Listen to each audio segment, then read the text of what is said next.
નમસ્કાર, વિશેષ ન્યૂઝ સાથે હું ધારવી. આપણી સાથે જોડાયા છે વરિષ્ઠ પત્રકાર જગદીશ મહેતા. નમસ્કાર જગદીશભાઈ. નમસ્કાર. નમસ્કાર બેન. ગુજરાતમાં કોંગ્રેસનું સંગઠન મજબૂત કરવા માટે જૂનાગઢ ખાતે કોંગ્રેસની પ્રશિક્ષણ શિબિર યોજાઈ હતી. મલ્લિકાર્જુન ખડગે ઉપસ્થિત રહ્યા હતા અને ત્યારે તેમના ભાષણમાં તેમણે શહેરના જે જિલ્લા પ્રભારી હોય તેમને એ વાત કરી દીધી કે સડેલી કેરી સુધી ગણાવી દીધા અને આગળ જતા કહ્યું કે આ લોકોને 90 દિવસનું અલ્ટિમેટમ આપું છું. આ વિશે તમારે શું કહેવું છે? જુઓ બેન, આ પ્રશિક્ષિત શિબિર એમાં એક પણ કોંગ્રેસી એમ કહી શકે એમ નથી કે ખડગેજીએ જીતની કઈ એવી ચાવી કે શિખામણ આપી જેનું અમને ખબર નથી. આ મને તો ખબર નથી પડતી કે આ લોકો પાસે એટલો બધો ટાઈમ કેમ છે કે જે વાત ડિજિટલી તમે કરી શકો એ ફિઝિકલી માટે થઈને તમે વ્યસ્ત કરો છો, વેડફો છો. આવડા મોટા નેતા અહીંયા આવે તો કઈક એવી વાત કરવી જોઈએ કે જે વાત સાંભળીને અહીંના કોંગ્રેસની સ્થાનિક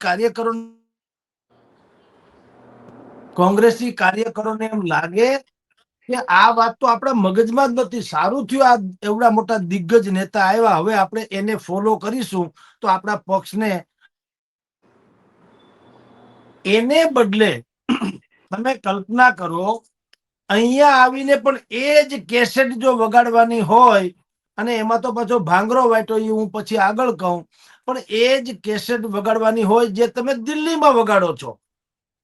એ પછી વોટ ચોરીનો હોય કે સરકારની ફેલ્યુરિટીનો હોય.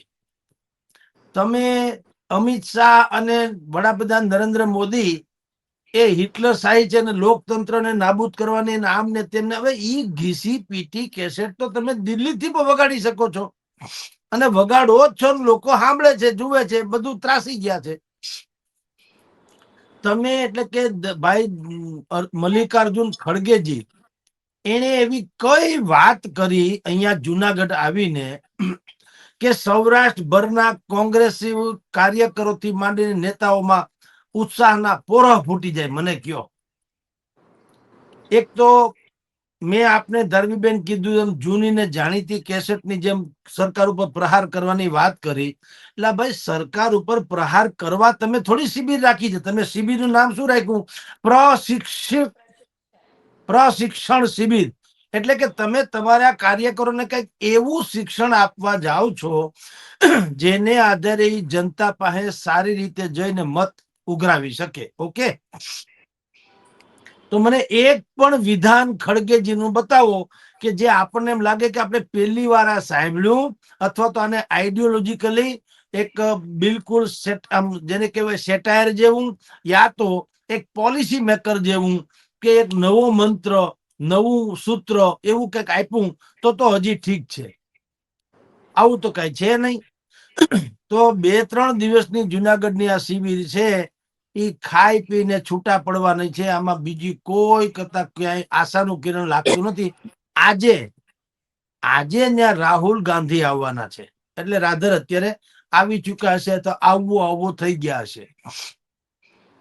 હવે રાહુલ ગાંધી પણ હું એમ કઉ છું એ જ વાત કરે જે વોટ ચોરી ભલે એક મુદ્દા તરીકે આવરી લે કે ભાઈ તમે બધા કાર્યકરો અત્યારે જાણો છો કે એક વોટ ચોરીનો મુદ્દો છે એ અત્યારે ચાલે છે વગેરે વગેરે, એક થોડીક આછેકલી ઝલક ભલે આપે, પણ પછી કાર્યકરોને કહેવું તો જોઈએ ને કે પક્ષની આ નીતિ છે અને મતદારોની આ અપેક્ષા છે.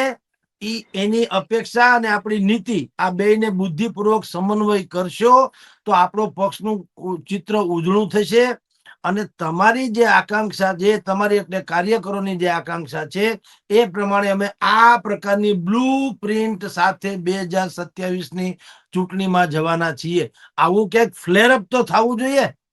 હવે એવું ફ્લેરઅપ તો ક્યાંય થયું નથી. મીડિયાને પાબંદી છે, અંદર શું ચાલે રાજા રામ જાણે. બહાર આવીને કોઈ જેને જે કેવું ઈ કે, એમાં એક વિડીયો એવો બહાર આવી ગયો કે જોઈને આપણને એમ થાય કે આ પ્રશિક્ષણ શિબિરમાં સૌથી પહેલા તો નેતાઓએ શિક્ષિત થઈને આવવાની જરૂર હતી.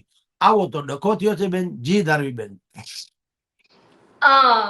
જુનાગઢ કેમ બધા નેતાઓ જુનાગઢને કેમ હોટસ્પોટ માને છે? કોઈ પણ કઈ નવું સંગઠન મજબૂત કરવાનું હોય કે કઈ પણ કાર્ય કરવાનું હોય સંગઠનને લઈને તો એ જુનાગઢથી કેમ શરૂઆત કરે છે? બધાય નહીં, પણ એ સ્વાભાવિક છે. ત્યાં ફ્લોટિંગ વોટર્સની સંખ્યા વધુ છે. ફ્લોટિંગ વોટર્સ એટલે ઘડીક આના ને ઘડીક તેના. જુનાગઢમાં આમ કોંગ્રેસને પણ દાણો દબાવવાની ઈચ્છા થાય એવું વાતાવરણ તો છે. અત્યારે પણ આપની જાણ, ભારતીય જનતા પાર્ટીના નેતા જવાહર ચાવડા, ઈ તમે જુઓ, ભારતીય જનતા પાર્ટી થી નારાજ થઈને ચાલે છે, તોય એને ભરપૂર સપોર્ટ મળી રહ્યો છે. અને જુનાગઢ પંથકની બાજુમાં જ આવે, રહોડાની જેમ કયો ડાઇનિંગ હોલ અને કિચન એમ નજીક નજીક હોય, એમ જુનાગઢ ને વિસાવદર નજીક નજીક છે. ત્યાં ગોપાલ ઇટાલિયા હમણાં જીતા, આપણે જાણીએ છીએ. એટલે ઈ એક એવું સ્પોટ છે જુનાગઢ, ઈ સૌરાષ્ટ્રનું આમ જુઓ તો કેન્દ્ર સ્થળ છે. જેમ આખે આખું પોલિટિકલ થી માંડીને રાજધાની કહેવાય એ રાજકોટ છે, પણ રાજકોટ ઉપરાંત સોરઠ નામનો જે પ્રદેશ છે આખો, ઉનાથી માંડીને કોડીનાર, ઉના, સોમનાથ, પ્રાચી, વેરાવળ, આ બધા વિસ્તાર જે છે જુનાગઢ વિસાવદર, એનો એક જુનાગઢ છે એપી સેન્ટર જેવું, એટલા માટે કે એક ટુરિસ્ટ પોઈન્ટ તરીકે અને ધાર્મિક સ્થળ તરીકે પણ એ વિશ્વ વિખ્યાત તો છે. એટલે જુનાગઢમાં આ લોકો બધા જ કોંગ્રેસ, ભાજપ બધા જ, કારણ કે ત્યાં સ્પોટ એવા મતદારો વધુ છે કે જે કમિટેડ ઓછા અને પોતાને ઈચ્છા પડે એને મત આપનારા વધુ. સારો વિકલ્પ જુએ તો ગમે ત્યાં ઠેકી જાય, એ આપણે જાણીએ છીએ. એટલે લોકો ત્યાં જુનાગઢનું વધુ પસંદ કરે છે બેન. જી. અને બીજી વાત તો એ કે આજે પ્રશિક્ષણ શિબિર કોંગ્રેસ તરફથી યોજાય છે, એ લોકો જે કરી રહ્યા છે એનાથી ખરેખર લોકોમાં કે તેમના નેતાઓમાં ફરક પડશે ખરા? એની કોઈ અસર જોવા મળશે? બેન, જે સમજીને બગડે એ સુધરે નહીં, અને સમજેલાને કઈક સમજાવવું પડે એનો કોઈ અર્થ નહીં. તમે તમને શરૂઆતમાં બેન કીધું કે તમે એવા લોકોને પ્રશિક્ષિત કરવા આવો છો જે તમારા કરતા વધુ બુદ્ધિશાળી છે. આ લોકો જે કોંગ્રેસના લોકો અત્યારે સાંભળે છે જુનાગઢમાં બધા નેતાઓ, એ સાંભળતા નથી, સહન કરે છે. અમારે ત્યાં ધારવીબેન શાહબુદ્દીન રાઠોડનું નામ તમે સાંભળ્યું હશે, વિશ્વ હા વિખ્યાત હાસ્યકાર છે. હા. એ બહુ સરસ એક વાત કરે છે, આને લગતી છે એટલે કહું. એને કીધું કે જુઓ, એક હું આ બુક લઈ આવ્યો છું, એની પત્નીને કીધું કે આ હું બુક લઈ આવ્યો છું, તું દર વખત કે છે ને કે ભૂલકણા સ્વભાવના છો, ભૂલકણા સ્વભાવના છો, આ જો યાદ રાખવાની કળા, ઈ હું બુક લઈ આવ્યો છું, એટલે હવે તારે એ ચિંતા મટી ગઈ કે હું ભૂલી જઈશ. તો ઓલી એની પત્નીએ કીધું કે આ તમે ત્રીજી વાર લઈ આવ્યા, આને તમે ભૂલી ગયા, આને આ ચોપડી તમે ત્રીજી વાર લાવ્યા છો. એના જેવું ભાઈ મલ્લિકાર્જુન ખડગે કીધું. તમે વિચાર કરો, આવા ભાંગરા વાટે અને લીગલી બોલે જ જાય, પાછા સોરી પણ નથી કહેતા. અને એથી મોટી વાત એ છે, સામે વાળા બેઠા એ તમે વિચાર કરો, ઈ કેટલા બધા ધ્યાન ભંગ હશે, ધ્યાન મગ્ન નહીં, ધ્યાન ભંગ, કે આ હું બોલે અમારે કઈ સાંભળવું નથી. પોતી બાને બધા મળે, હેલો આય કરે. કારણ કે અહીંયા સૌરાષ્ટ્રમાં જે લોકો છે, આમ તો દેશભરમાં એવું જ હોય છે, પણ અહીંનું તમને કહું, અહીંયા કોઈ તમે આવીને અમને શીખવાડી જાવ ને અમારું અહીંયા હાલે ગાડું, એવું કઈ છે નહીં. કોંગ્રેસ હોય, ભાજપ હોય કે આમ આદમી હોય, બધા પોત પોતાની રીતે સક્ષમ છે. પોતે બહુ જ થિંકર છે. એના છેડા આડે, એના ઓળખાણ પીછાણ, એના રીત રીતબો, એનું લોકોની સાથેનું કનેક્શન, એની દાતારી, એને કારણે લોકો જીતે, એનો સમાજ એને કારણે જીતે. તમે દિલ્હીથી અહીંયા આવીને નરેન્દ્ર મોદી કે ભાજપ સરકારની ગાળું દઈ જાઓ એટલે તમે માની લો કોંગ્રેસના કાર્યકરો રિચાર્જ થઈ જાય, એમ શું વાત છે? એવું તો અહીંયા 770 જણા બોલ્યા કરે છે, શું ફેર પડે છે? તમારે એટલે કે ભાઈ મલ્લિકાર્જુન ખડગે હોય કે ભાઈ રાહુલ ગાંધી હોય કે બીજા કોઈ હોય, ઈ નેતાઓએ અહીંયા એની એક પોલિસી નિર્ધારણ જાય, જેને બ્લુ પ્રિન્ટ કહેવાય, જેમ ચૂંટણી પેલા ઢંઢેરો બહાર પાડવામાં આવે તેમ, કે ભાઈ હવે 2027 ની ચૂંટણી આવવાની, 2-2.5 વર્ષની ભલે વાર હોય, પણ આપણે એક કામ કરીએ પક્ષ કોંગ્રેસ તરીકે, કે લોકોમાં એવી એક માનસિકતા છે કે કોંગ્રેસ ત્રીજા ક્રમે આવી ગઈ, બીજા ક્રમે પબ્લિક ડોમેનમાં અત્યારે આમ આદમી પાર્ટી છે ગુજરાતમાં, પહેલો નંબર ભારતીય જનતા પાર્ટી, બીજું આમ આદમી અને કોંગ્રેસ તો વધુ ઘટ્યું, જેમ આપણે કહીએ ને વધુ ઘટ્યું એને ઈ મળે. તો પેલા તો આ કાર્ય નેતાઓએ કેવું જોઈએ કે એક તો ઈ વાત જે વધુ ઘટ્યું જેવી વાત થવા માંડી છે ને, આમ આદમી પાર્ટી ભલે એક જ બેઠક વિસાવદર વાળી અત્યારે હમણાં જીતા, તેમ છતાં આપણે તો 100-150 વર્ષ જૂની પાર્ટી છે.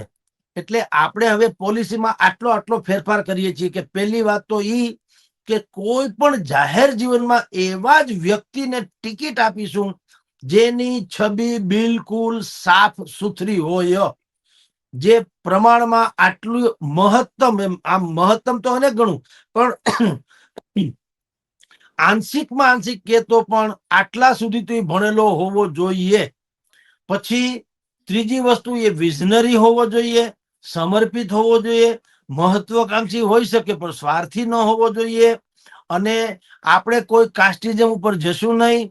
આર્થિક પૈમાના જ આપણું હોઈ શકે, ફલાણી જ્ઞાતિ ને ઢીકણી જ્ઞાતિ સારી ને ઓલી સવર્ણ ને ઓલી પછાત ને એવું નહીં. બે જ જ્ઞાતિ ને બે જ કોમ ને બે જ વર્ગ હોય છે, સુખી ને દુખી, દુખી ને સુખી કરો એટલે વાત થાય પૂરી. આવી કોઈ પણ વાત એના મગજમાં જે હોય, આ તો આપણે આપણા મગજની વાત કરી બેન, પણ એના મગજમાં જે હોય તે એવી વાત કરવી જોઈએ જેથી કરીને પક્ષ વાળાને એમ થાય કોંગ્રેસને કે ભાઈ હવે આપણે કંઈક નવીન દિશા તરફ જઈ રહ્યા છીએ પક્ષના જીર્ણોદ્ધાર માટે. અને એમાં આ નેતાશ્રીઓએ જે વાત કરી એ બહુ ઉત્તમ છે. આપણે ગાંઠ વાળીએ ને હવેથી આપણે નવું સંગઠન એ રીતે કરીએ. હવે એવું તો ક્યાંય બનતું નથી. આજે પણ તમામ દૈનિકોમાં જે છપાણું એ ભાંગરો વાટ્યો એ છપાણું. તમે ખુદને ઈ ભલે આ સ્લીપ ઓફ ટંગ જેને કહેવાય જીભનો લોચો છે એ જુદી વાત છે, પણ વારંવાર થાય છે. તમે એટલું હોમવર્ક નથી કહેતા. તમે ખડગેજીને પૂછો કે સૌરાષ્ટ્રના જિલ્લા કેટલા, જિલ્લામાંથી જિલ્લાના તાલુકા પંચાયતો કેટલી, એ પંચાયતોમાંથી કોંગ્રેસની કેટલી, ભાજપની કેટલી, કયો ગઢ કોંગ્રેસનો ગણાય, કયો ભાજપનો ગણાય, ભાજપનો પ્લસ પોઈન્ટ શું છે, કોંગ્રેસનો માઇનસ પોઈન્ટ શું છે, આમ આદમી પાર્ટીમાં શું કામ લોકો સારી રીતે એમ કે આકર્ષાઈ રહ્યા છે, આપણામાં શું ખૂટે છે, તમારી શું અપેક્ષા છે. કાર્યકરોને પૂછે કે ભાઈ આપણે એક સવાલ જવાબનું સેશન રાખીએ 1-2 કલાકનું.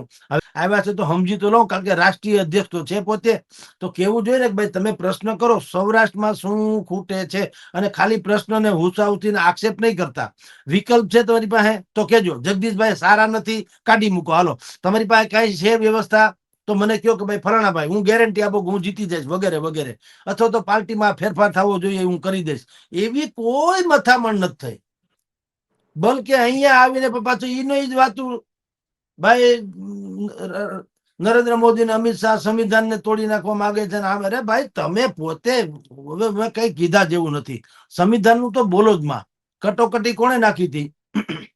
ઇતિહાસ દર્જ છે. એટલે એ બધું છોડો. જનતા જાગી જાય તો તમારા જેવાનું કોઈનું પાવલું આવશે ને. બધાને ખબર છે શું કરાય, શું કરાય એ બધાને ખબર છે. અને ભારતે પણ એ જોયું જ છે. કટોકટી પછી બધાએ જોયું જ છે. ત્યાં જનતા જાગી ગઈ હતી તો શું થયું હતું બધાને ખબર છે. જનતા પક્ષની સરકાર અમથી આવી નહોતી. અત્યારે પણ તમે જુઓ છો શું થઈ રહ્યું છે. તો એ બધું જેને કહેવાય ને અપર લેવલના કે સાર્વજનિક મુદ્દા છે એની મતલબ નહીં. તમે પ્રશિક્ષિત કરવા આવ્યા છો કોંગ્રેસને, દેશને નહીં, જનતાને નહીં. કોંગ્રેસની પ્રશિક્ષણ શિબિર છે. તો કોંગ્રેસી નેતાઓને કંઈક તમારે આઈડિયોલોજી કે કંઈક એવું આપીને તો જવું જોઈએ ને, રેસીપી, કે હવે ઈ પછી બજારમાં જઈને કહીએ કે જો હવે અમારું આ નવું ચિત્ર શરૂ થાય છે. હવે એવું તો કઈ છે નહીં. હવે આજે રાહુલ ગાંધી આવશે તો તમે લખી રાખો ઈ પણ આમ જ થશે કે જે કઈ વાત દિલ્હીમાં કરે છે અહીંયા આવે વોટ ચોરી, ગદ્દી છોડ. તમે કેમ છોડી દે ગદ્દી છોડ? એટલે તમારા કેવા માત્રથી ટકી વિદ્યા છે. તમારે કોકની લીટી ટૂંકી કરવી હોય તો તમારી લાંબી કરવી પડે. એની ભૂંહવાની કોશિશ કરો માં, તો તમે લીટી ભૂંહ્યા વગર કોકની જે છે એને કેમ કરી શકશો નાની લીટી? એટલે કોંગ્રેસમાં પ્રોબ્લેમ શું છે ખબર નહીં. મને તો એમ થાય કે આવો ટાઈમ મળે એ ગજબ, કે જો આવી જ વાતો કરવી હોય ને તો એવો તો હાલો આપણને ટાઈમ નથી. કોઈ માણસ એમ કે સાહેબ હવાણ કરવી છે, આપણને એમ કે જગદીશભાઈ ક્યારે ટાઈમ મળે, હવાણ કરવી છે. તો ઈશ્વર સુગંધી હું તો કહું જ છું ટાઈમ છે જ નહીં. હવાણની તો વાત જ ક્યાં રહી? સવારે 9 થી રાતના 2 સુધી ભયંકર પેક આપણે હોઈએ છીએ, મિનિટ ટુ મિનિટ. તો હવાણનો ક્યાં છે? હવે આપણે કાંઈ નથી, હાવ સામાન્ય નાના પત્રકાર છીએ તોય આપણે આટલા વ્યસ્ત હોઈએ.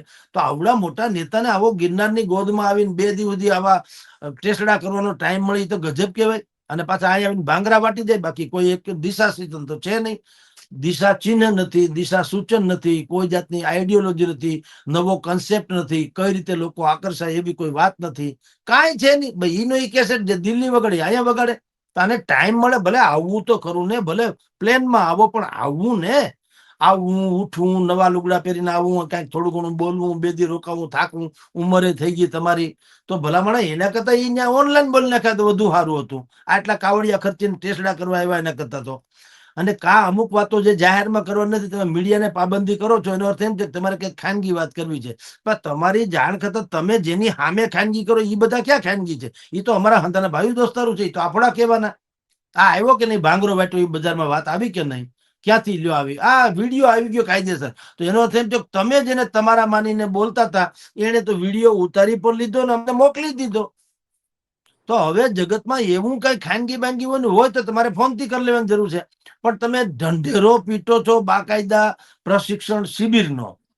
ઢંઢેરો પીટા, ધજાકા પતાકા નાખ્યા, એક હોટલ આખી બુક કરી લીધી 5 સ્ટાર ને, ત્યાં તમે ઉતરો ને ખાઈ પીને ટેસ્ટડા કરો ને, ધોળા બાદશાહ જેવા લુગડા પહેરી ત્યાં આવો ને, ત્યાં એક કન્વેન્શન સેન્ટર જેવું હોય, એમાં કાર્યકરો 500,000 કાર્યકરો બેઠા હોય, ઈ વળી તમે ભાષણ કરો, ભાઈ રાહુલભાઈ આવે ઈ ભાષણ કરે, બીજા કોઈ કોંગ્રેસી આવે ઈ ભાષણ કરે, પાછું આઈના કોઈને કઈ નહીં, તમે આવીને ભાષણ કરો. એક તો આ લોકોની જબાન, એની ભાષા, એની સમજણ એ બધી એવું છે કે લોકોએ સહન જ કરવાનું રહે.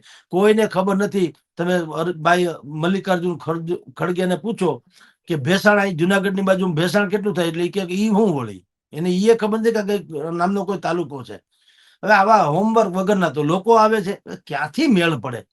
એટલે કોંગ્રેસમાં પ્રોબ્લેમ શું છે? જે સ્થાનિક નેતાગીરી, આ પ્રશિક્ષણ શિબિરમાં કોંગ્રેસના સૌરાષ્ટ્રના જે દિગ્ગજ નેતાઓ છે, લોકમાન્ય નેતાઓ છે, એને કહેવાય કે તમે આ બધું કરો, અમે અહીંયા ટીવીમાં જોઈએ બેઠા બેઠા દિલ્હી, અને અમે આવીને બોલશું કઈ નહીં, અમે ખૂણામાં ઉભા રહે, હું બેસું, પણ તમે ચર્ચા કરો એમ. તો એને ખબર પડે કે કયું પોકેટ કોનું છે, જવાહર ચાવડાનું છે કે ભાઈ ગોપાલ ઇટાલિયાનું છે કે ભાઈ ભૂપેન્દ્રભાઈ પટેલનું છે કે કોનું છે. એને ટપો પડે, ગુજરાતમાં રહે છે એને. તમે ઉડીને આવો, તમને હું અહીંથી મણિપુર જાઉં, મને શું ખબર પડે મણિપુરમાં શું છે એ સમસ્યા? દાખલા તરીકે આથી ઘણા લોકોને પ્રભારી મોકલે છે. ભારતીય જનતા પાર્ટીમાં તો એ બુદ્ધિપૂર્વકની વ્યવસ્થા છે કે તમને હવે ધીરે ધીરે બહાર લાવીને નેશનલ સ્ટેન્ડ આપવું હોય તો આપે, પ્રભારી બનાવે અલગ અલગ. પણ આ કોંગ્રેસમાં પ્રોબ્લેમ શું છે? પ્રભારી પણ એવા હોય કે લગભગ ભારી જ હોય, પ્રભારી ન હોય. હવે પેલા વેણુગોપાલજી છે, હવે કેસી વેણુગોપાલ, હવે એક તો પેલા એને હિન્દી ભગવાનની દયા છે, જેવું તેવું બોલે. આપણે જેમ બાવા બનાવે તો હિન્દી બોલના પડતા હે, એમ એ છે દક્ષિણ નથી, એટલે ઇંગ્લિશ સારું બોલે, જાણે મોટા માણસ છે, એમાં ના નહીં. પણ તમારે જેને એડ્રેસ કરવા છે, તમારે જેને કંઈક સમજાવવું છે, તો એને એની ભાષામાં તો કેવું પડે. જૈન મુનિ છે, એનો બહુ સારો એક સૂત્ર છે. જૈન મુનિએ કીધું કે તમારે તમારી વાત જો કરવી હોય કોઈને, તો પેલા તમારે તમારી ભાષામાં કરવાની, એ ન સમજે તો એને એની ભાષામાં કરવાની, તેથી મેળ પડે. આપણે નાના છોકરા નથી થઈ જતા, કારણ કે એ નાનું બાળક છે. એટલે હું ને તમે પણ એવા નખરા કરીએ કે જે બીજા જુએ તો મૂર્ખ સમજે કે આ હું આવું ગાંડા ગધડે. પણ ગાંડા એટલા માટે ગધડવા પડે કારણ કે સામે નાનું બાળક છે, એને એની ભાષામાં જ સમજાવવાનું હોય ને. વડીલો અરે એ રીતે વાત કરવાનું હોય. જેવું તમે વર્તન કરો એવું થાય. તો કોંગ્રેસે પ્રશિક્ષણ શિબિરમાં બહારથી દિલ્હીથી આ જેને કઈ ભાષાનું આપણું અહીંનું નોલેજ નથી, સંસ્કૃતિ ને વિરાસત ને, ઈ તો વળી જવા દો, માનસિકતા તો વળી ઈથી દૂર છે. આ લોકોને ટપો નથી પડતો, આંગળીથી નખ વેગળા એ વેગળા. આમ નખ વધે એટલે એ જીવે છે, તો નક્કી થયું તો જ વધે ને. પણ તમે કાપી નાખો તો લોહી ન નીકળે, કારણ કે આપણે હોતા નથી. એ હોય ત્યાં સુધી વધે. એટલે આમ ગણાય ખરા આપણામાં પીઓ કે જેવું નકશામાં ખરું, પણ આમ નહીં. એમાં નખ છે એના જેવું. કોંગ્રેસના નેતાઓનું આના જેવું છે, પીઓકે જેવું. તમે અહીંયા આવો છો, તમને ખુદને ટપ્પો નથી કે સૌરાષ્ટ્રમાં કેટલા જિલ્લા, કેટલા તાલુકા, કેટલી પંચાયતમાં કોંગ્રેસ ને કેટલામાં ભાજપ, હવે શું પ્રોબ્લેમ છે, શું હોય તો લોકોને આકર્ષી શકાય, એ કાંઈ નોલેજ નહીં. એમને ને ગાળાગાળી કરવા આવે. નરેન્દ્ર મોદી આમ કરીને કે અમિત શાહ તેમ, તમારા કહેવાથી થોડું થઈ જાય. થઈ ગયું જે છે એ. તમારી પાસે કોઈ ઈલાજ ખરો? આ છાજિયા કૂટવાને લગતો વાત કરો તો. એટલે આમ તમારી જાણ ખાતર અત્યાર સુધી તો પ્રશિક્ષણ શિબિરમાંથી કાંઈ પણ એક અક્ષરે હારો કાઢી શકાય એમ નથી. આજે રાહુલ ગાંધી આવવાના, અને જો કઈ નીકળે, કઈ ઠરાવ બરાવ કે કઈ બહાર પાડે ને એવું કઈ કરે તો ખબર પડે બેન. જી જગદીશભાઈ, તમારો ખૂબ ખૂબ આભાર અમારી સાથે જોડાવા બદલ. તમારું શું કહેવું છે આ મુદ્દે અમને કમેન્ટ કરીને ચોક્કસથી જણાવજો. જોડાયેલા રહો અમારી વિશેષ ન્યૂઝ સાથે. જો તમે અમને YouTube પર જોઈ રહ્યા છો તો લાઈક, શેર અને સબસ્ક્રાઇબ કરવાનું ના ભૂલશો. અને ઇન્સ્ટા કે ફેસબુક પર જોઈ રહ્યા છો તો અમને ફોલો જરૂરથી કરજો. આભાર.